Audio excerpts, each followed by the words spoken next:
नमस्कार दोस्तों, स्वागत है आपका how to learn YouTube channel में। दोस्तों, अगर आपको टेंस में कुछ भी नहीं मालूम, आपको कुछ भी नहीं पता कि टेंस क्या है, ठीक है, और टेंस को कैसे ट्रांसलेट करते हैं, तो इससे पहले आपको इस वीडियो के यानी कि इस ट्यूटोरियल के आपको दो पार्ट मतलब पहले से अपलोड कर दिए गए हैं चैनल पर, ठीक है, पार्ट 1 तथा पार्ट 2। तो आप इस पार्ट को देखिए। तो आज हम पढ़ने वाले हैं यूज ऑफ वाज वर। दोस्तों, यह जो है आपको पास्ट टेंस में मिलेगा, ठीक है। सबसे पहले हम इसकी पहचान की बात करते हैं। तो इसकी पहचान जो होती है वो होते हैं, ठीक है, वाक्यों के अंत में आपको था थी थे मिलेगा, ठीक है। वाक्यों के अंत में आपको के अंत में था थी थे, ठीक है दोस्तों, इतना ही इसका पहचान है। अगर किसी भी वाक्यों के अंत में था थी थे, ठीक है, आता है, इसमें आपको वर्ब नहीं मिलेगा, ठीक है। इसमें वर्ब यानी कि क्रिया, दोस्तों, क्रिया आपको नहीं मिलेगी, ठीक है, नहीं होती है, नहीं होती है, ठीक। तो यहाँ पर हमें पहचानने का तरीका यह है कि किस में यूज ऑफ वाज वर का यूज होगा, ठीक है, किस वाक्य में। तो यहाँ पर पहचानने का तरीका यही है, था थी थे लास्ट में तो आएगा ही आएगा, बट उसमें आपको क्रिया नहीं मिलेगा। अगर क्रिया मिलता है तो वह जाएगा आपका पास्ट एंड डेफिनिट में जाएगा, या फिर पास्ट टेंस के और भी प्रकार में जा सकता है। दोस्तों, हम सारी टेंसों को पढ़ेंगे इस चैनल पर बारी बारी से, कि जिनको मतलब बेसिक से नहीं आता है उनको कैसे सिखाया जाए ट्रांसलेशन करना, वो जो है इस वीडियो को ज़्यादा से ज़्यादा ध्यान दें। स्टूडेंट हैं और आपने अभी तक टेंस के बारे में कुछ भी नहीं पढ़ा, तो आप हमारे चैनल से जुड़ जाइए, ठीक है, चैनल को सब्सक्राइब करके जुड़ जाइए। यहाँ पर आपको गारंटी है 100% की, ठीक है, मैं आपको ट्रांसलेशन करना सिखा दूंगा, ठीक है, हार्ड से हार्ड ट्रांसलेशन करना मैं आपको सिखा दूंगा।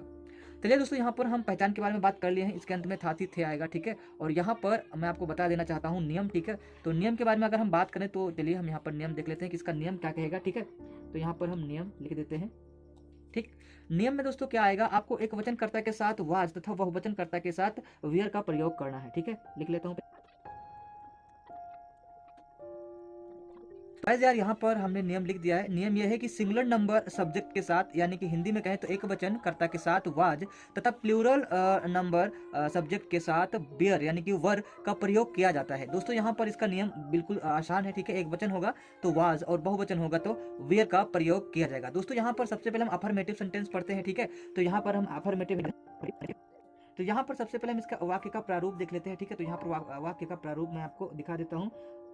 वाक्य का प्रारूप। दोस्तों, कुछ लोग जो होते हैं ये वाक्य का प्रारूप को यहाँ पर मतलब ध्यान से नहीं देखते हैं, और सारी जानकारियां यहाँ पर मैं आपको बता दूं। अगर आपने वाक्य का प्रारूप को अच्छे से ध्यान से समझ लिया ना, तो आपको नियम वगैरह पढ़ने की कोई भी जरूरत नहीं पड़ेगी, आप ट्रांसलेशन कर ले जाओगे, ठीक है। तो सबसे पहले यहाँ पर हम लिखते हैं दोस्तों सब्जेक्ट, ठीक है। सब्जेक्ट के बाद आप यानी कि हम लिखते हैं वाज या वियर, वाज या, ठीक है, वेयर यानी कि VERE, ठीक है, वर।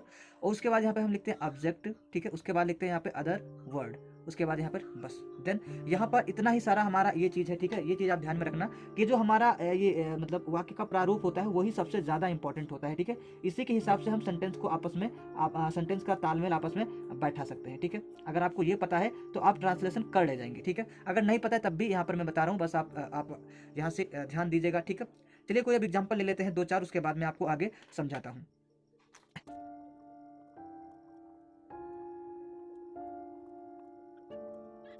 दोस्तों, यहाँ पर जैसा कि हमने पहचान में पहले आपको बता दिया कि जो है पहचान होगी वो था थी थे होगी, और यहाँ पे इसमें वर्ब नहीं होगा। तो आप यहाँ पर दो तीन एग्जांपल हमने लिया है, आप यहाँ पे देख सकते हैं, कहीं पर भी किसी भी प्रकार का कोई भी वर्ब नहीं ली गई है।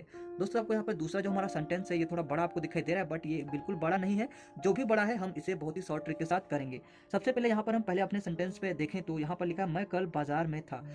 यानी कि सबसे पहले हम क्या लिखेंगे, सब्जेक्ट लिखेंगे प्लस वाज या वियर लिखेंगे प्लस ऑब्जेक्ट लिखेंगे, फिर बाद में अदर वर्ड लिख देंगे। हमारा सब्जेक्ट दोस्तों यहाँ पर मैं, तो मैं के साथ यहाँ पर आई लगता है, यानी कि मैं की अंग्रेजी आई होता है। और यहाँ पर अगर इज आर एम का प्रयोग होता है तो यहाँ पर हम आई एम लगा देते हैं, बट यहाँ पर आई को यहाँ पर एक वचन माना गया है, ठीक है, सिंगुलर नंबर माना गया है, तो हम इसे यहाँ पर लिखेंगे वाज, ठीक है, आई वाज, ठीक है। यहाँ पर बाजार यानी कि यहाँ पर आई वाज, उसके बाद क्या लिखना है, हमें ऑब्जेक्ट लिखना है, तो ऑब्जेक्ट हमारा है बाजार में, तो यहाँ पर इन द मार्केट लिखेंगे, ठीक है, मार्केट। अब दोस्तों यहाँ पर ये कल है यानी कि बीता हुआ कल है, तो हम यस्टरडे लगा देंगे यहाँ पे, यस्टर डे। दोस्तों, यहाँ पर ये हमारा सेंटेंस बन गया। दूसरा है अखिलेश यादव उत्तर प्रदेश के मुख्यमंत्री थे, तो यहाँ पर लिखेंगे अखिलेश, अखिलेश यादव वाज दोस्तों यहाँ पर मुख्यमंत्री यानी कि यहाँ पर हमारा अखिलेश यादव क्या है, एक वचन है, इसलिए यहाँ पर हमारा क्या लग गया, वाज लग गया। ठीक है, उसके बाद दोस्तों यहाँ पर हमारा क्या फिर ऑब्जेक्ट लिखना है। तो ऑब्जेक्ट हमारा क्या है, यानी कि ऑब्जेक्ट हमारे है मुख्यमंत्री, उत्तर प्रदेश के मुख्यमंत्री। तो यहाँ पर लिखेंगे चीफ मिनिस्टर ऑफ यूपी। दोस्तों यहाँ पर उत्तर प्रदेश का हमने शॉर्टकट फॉर्म का लिख दिया, यूपी लिख दिया। तो यानी कि यहाँ पर अखिलेश यादव, ठीक है, was chief minister of UP. यहाँ पर ये हो गया, बहुत ही आसान था, है ना, मतलब देखने में बड़ा लग रहा था बट आसान बहुत ही ज्यादा था। यहाँ पर राम अयोध्या के राजा थे, तो यहाँ पर हम लिखेंगे राम। अब राम क्या दोस्तों, हमारा एक वचन है, तो इसके साथ लगेगा यहाँ पे वाज। यहाँ पर अयोध्या के राजा, तो यहाँ पर लग जाएगा king of Ayodhya, king of Ayodhya. ठीक है, यहाँ पर हमने बना दिया Ram was king of Ayodhya. ठीक है दोस्तों, यहाँ पर ये चीज आपको समझ में आई। चलिए हम देखते हैं अपना नेगेटिव सेंटेंस। ठीक है, यानी कि यहाँ पर ये तो अफर्मेटिव के लिए था, अब यहाँ पर हमें देखना है अपना नेगेटिव सेंटेंस। ठीक है, नेगेटिव सेंटेंस।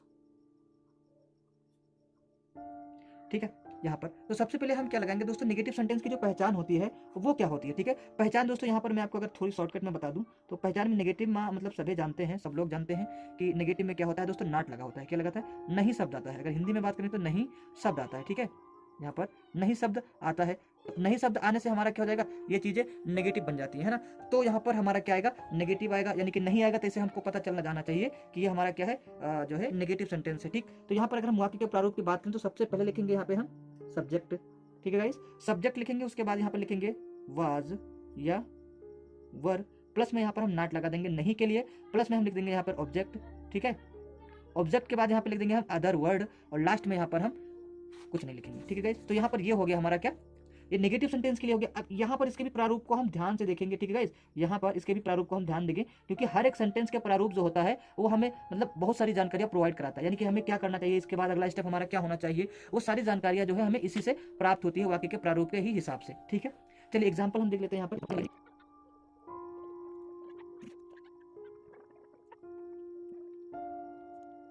तो देखिए दोस्तों, यहाँ पर हमने दो चार एग्जाम्पल फिर से ले लिया है। ठीक है, तो यहाँ पर हमने एग्जाम्पल में लिया है तुम कल नदी में नहीं थे, यानी कि यहाँ पर भी नहीं शब्द आया, यहाँ पर भी नहीं शब्द आया, और यहाँ पर भी नहीं शब्द आया। इससे हमें पता चल जाएगा, यानी कि पता चल जाता है कि ये क्या है, नेगेटिव सेंटेंस है। ठीक है, चलिए इसको बनाते हैं। यहाँ पर सबसे पहले सब्जेक्ट लिखते हैं, तो सब्जेक्ट हमारा है यू, यानी कि तुम, तो यू लिख दिया। उसके बाद यू हमारा बहुवचन में आता है, यानी प्लूरल नंबर में आता है, तो यहाँ पर लगाएंगे वर। उसके बाद दोस्तों यहाँ पर तुरंत हम नॉट लगा देंगे, तो यहाँ पर लगाएंगे नॉट। फिर लगा देंगे क्या दोस्तों, कहाँ पर, तो यहाँ पर नदी में, तो इन रिवर। ठीक है, RIVER रिवर हो गया।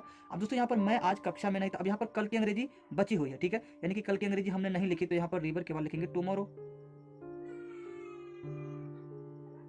ठीक है, टुमारो हो गया। उसके बाद दोस्तों यहाँ पर अगला हमारा जो सेंटेंस है, यानी कि एक हो गया, दो और ये तीन।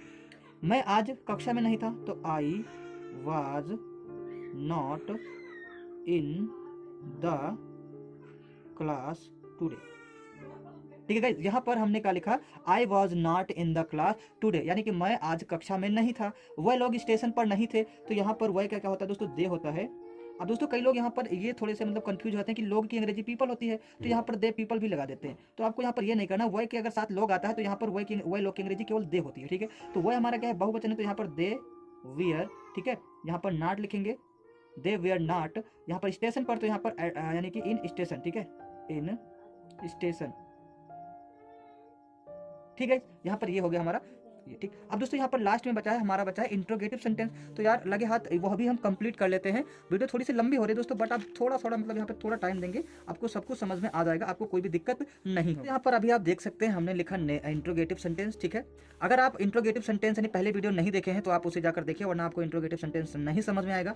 वहाँ पर हमने आपको बताया था कि इंट्रोगेटिव सेंटेंस दो प्रकार के होते हैं, एक एसनो टाइप वाले होते हैं। ठीक है, कौन कौन से दोस्तों, एसनो टाइप होते हैं, एक एसनो टाइप होते हैं, और दूसरा क्या होता है दोस्तों, WS टाइप होता है। ठीक है, यानी कि ये टाइप और यहाँ पर दूसरा होता है WH टाइप। ठीक है दोस्तों, यहाँ पर दोनों ही हमारे लिए इंपॉर्टेंट होते हैं, क्योंकि ये दोनों जो हमारे सेंटेंस होते हैं यानी कि इंट्रोगेटिव के, ये दोनों ही बहुत ही ज्यादा इंपॉर्टेंट होते हैं। ठीक है, तो यहाँ पर यानी कि एसनो टाइप के लिए यहाँ पर मैं आपको जो है इसका वाक्य का प्रारूप लिख रहा हूँ। ठीक है, यहाँ पर लिख देते हैं एसनो टाइप। ठीक है, एसनो टाइप के लिए यहाँ पर वाक्य का प्रारूप क्या हो जाएगा दोस्तों, सबसे पहले हम लिखेंगे यहाँ पर वाज या वर, यहाँ पर प्लस में लिखेंगे सब्जेक्ट, प्लस में लिखेंगे ऑब्जेक्ट, और प्लस में यहाँ पर लगाएंगे क्वेश्चन मार्क। ठीक है दोस्तों, यहाँ पर हम WH टाइप के लिए लिख रहे हैं WH टाइप। तो यहाँ पर सबसे पहले लिखेंगे हम QW और उसके बाद यहाँ पे प्लस में वाज या वर, प्लस में लिखेंगे सब्जेक्ट, प्लस में ऑब्जेक्ट और लास्ट में हम क्वेश्चन मार्क ऐड कर देंगे। ठीक है दोस्तों, यहाँ पर ये हुआ हमारा यानी कि वाक्य का प्रारूप। इसको हमें क्या करना है, ध्यान से देखना है। ठीक है, ये दोनों चीजें हमें क्या करनी है, नोटिस करे रखनी है। ठीक है, चलिए अब आगे बढ़ते हैं। आगे बढ़ने से पहले यहाँ पर मैं आपको बता दूं कि मैंने इंट्रोगेटिव सेंटेंस के बारे में आपको बताया था पहली वीडियो में। अगर आपने वो नहीं देखी वो आप देख लेना, क्योंकि वो वीडियो बहुत ही ज्यादा इंपॉर्टेंट है। ठीक है, चलिए कुछ एग्जाम्पल लिया जाए। ठीक है,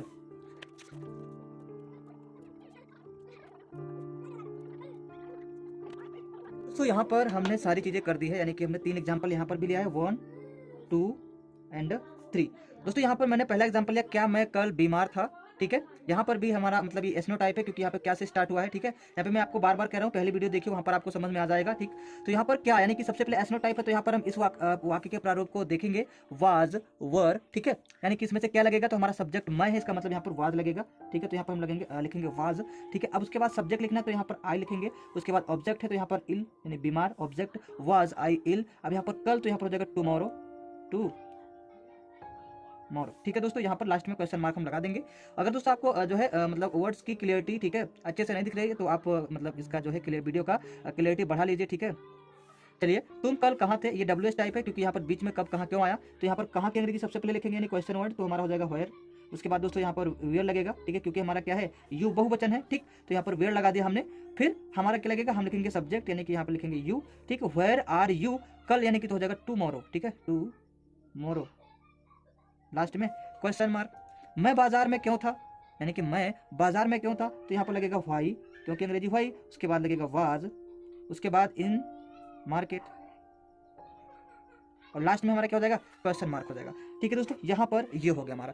दोस्तों यहाँ पर उम्मीद है कि आपको समझ में आ रहा होगा। अगर कुछ भी कहीं पर कोई भी गड़बड़ हो रही है तो कमेंट, यार बस कमेंट, एक कमेंट कर दीजिए। उसके बाद सारी गड़बड़ मैं आपको मतलब बता दूंगा, सारी चीजें मैं आपको समझा दूंगा अच्छे से। ठीक है दोस्तों, यहाँ पर एक चीज और बच रहा है ना, हमारा एक सेंटेंस और बच रहा है। ठीक है, जिसको हम बोलते हैं इंट्रोगेटिव नेगेटिव, यानी कि हम उस सेंटेंस को बोलेंगे इंट्रोगेटिव नेगेटिव। ठीक है, देखिए दोस्तों, यहाँ पर जो हमारा लास्ट सेंटेंस बचता है वो है इंट्रोगेटिव नेगेटिव, यानी कि इंट्रोगेटिव के साथ साथ इसमें नेगेटिव भी आएगा। अगर आपने पहली वीडियो देखी है तो इसमें मैं आपको ज़्यादा कुछ नहीं बताऊंगा, बस हम यहाँ पर सब्जेक्ट के बाद तुरंत नॉट लगा देते हैं, यानी कि पहचान हम लिखेंगे यहाँ पे।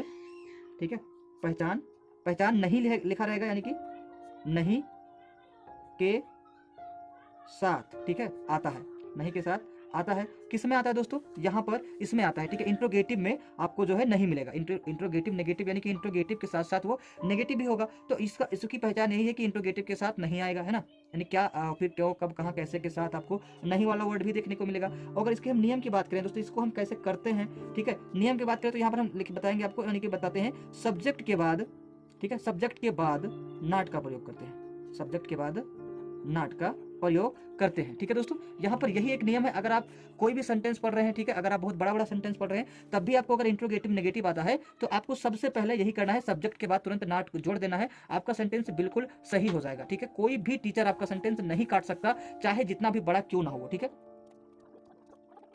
दोस्तों, यहाँ पर हमने लिखा क्या तुम्हारा भाई आज घर में नहीं है, यानी कि क्या भी आया है और नहीं भी आया है, तो ये हमारा हो जाएगा मतलब इंट्रोगेटिव नेगेटिव सेंटेंस। तो यहाँ पर हमारा क्या लगाएंगे, तो हम इस वाले वाक्य के प्रारूप को ध्यान से देखेंगे, है ना। तो सबसे पहले वाज या वर लगता है, तो हमारा तुम्हारा भाई है, लेकिन मतलब तुम्हारा एक ही भाई होगा, तो यहाँ पर वाज लगेगा, है ना। तो वाज योर ब्रदर, योर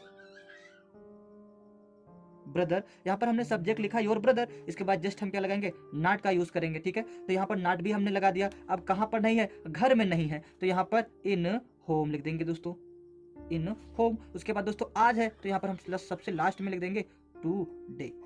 दोस्तों यहाँ पर ये बन चुका है आपका ट्रांसलेट। तो दोस्तों यहाँ पर उम्मीद है कि आपको पास्ट टेंस का जो है आपको ये ट्रांसलेशन बहुत ही अच्छे से समझ में आया होगा। दोस्तों इससे पहले हमने आपको प्रेजेंट टेंस के बारे में बताया था। ठीक है, प्रेजेंट टेंस यानी कि use of is are am, use of is का यूज कैसे करते हैं, आर का यूज कैसे करते हैं, और दोस्तों तथा एम का यूज कैसे करते हैं, ये हमने आपको 2 वीडियो में बता रखा है। ठीक है, वीडियो पार्ट 1 में और पार्ट 2 में, अगर आपको देखना है दोस्तों डिस्क्रिप्शन में भी लिंक मिल जाएगी। दोस्तों अगर आपको वीडियो अच्छी लगी हो तो वीडियो को लाइक कर दें, चैनल को सब्सक्राइब करके घंटे को दबा लें, क्योंकि यहाँ पर इस चैनल पर आपको जो है रोजाना मतलब कई सारे वीडियोस मिलेंगे, जिसमें आपको हिंदी, इंग्लिश और दोस्तों यहाँ पर बहुत सारी मतलब मैथ की ट्रिक्स वगैरह भी देखने को मिलते रहते हैं। तो चैनल को सब्सक्राइब करके और बेल आइकन को दबा के जरूर रखें। बस दोस्तों इस वीडियो में